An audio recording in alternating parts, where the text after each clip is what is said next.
Welcome. So I'm going to basically explain the design process of my actual gaming.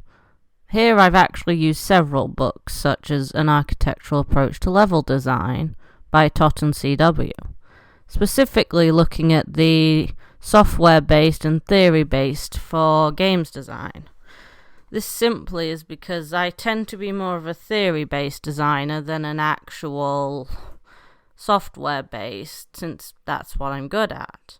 However, I do like that I can now understand it. I've applied more theory to it, as the design is a bit unusual, and the software is only used as a means to an end, rather than to actually make a full experience. This is kind of important.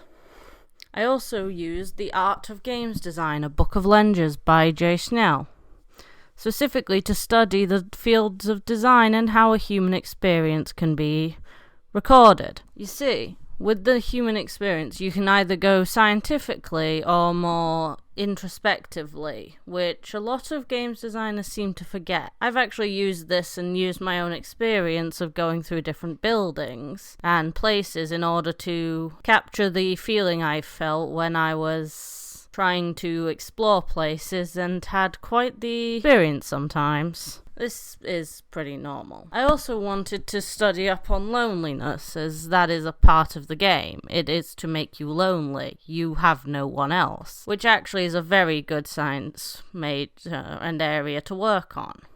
Specifically, if you look at the cognitive approach to loneliness, which I've tried to play into with the darkness, colours, and lack of actual people in the game. I've also looked at level design guidelines, having preferred to keep to one dominant theme and not specific narrative, but add extra narrative in, even when it's not necessary. The level's easy to actually walk through, as it's all mostly linear, and all links back. Hopefully I've actually done quite well signposting where to go with the ginormous staircase that is currently in the game. It is quite a nice spiral one and will eventually be done properly. I've also actually chosen to kind of vary up with the colouring of the lighting, going for a more red to more lead people towards that area that I want them to go to in the blockout. Specifically because red is often associated with immediacy and is quite often used in retail for that point, because it gets attention, and that's what's important. Shoppers online will also actually use a colour scheme of mainly reds and brighter colours, which brings towards a lot of different design options. I've also actually been studying Dead Space, specifically because that game plays well into the loneliness and psychological factors, which I enjoy. You're alone, you're facing monsters, you're in mostly confined quarters. It's actually a good game for psychological horror.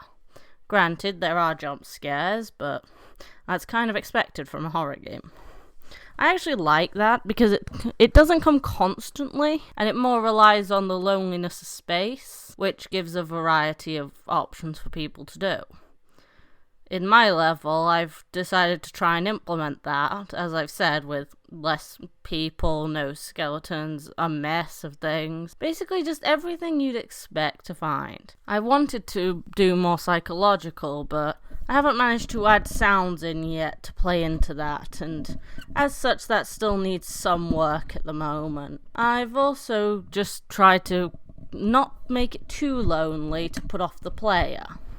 This was kind of important for the level. As you can see, it's not that lonely and does look lived in enough, and will look more lived in once I've done the assets happening around, which is fine. I mean, it'll do its job. Anyway, that's all for this design thing.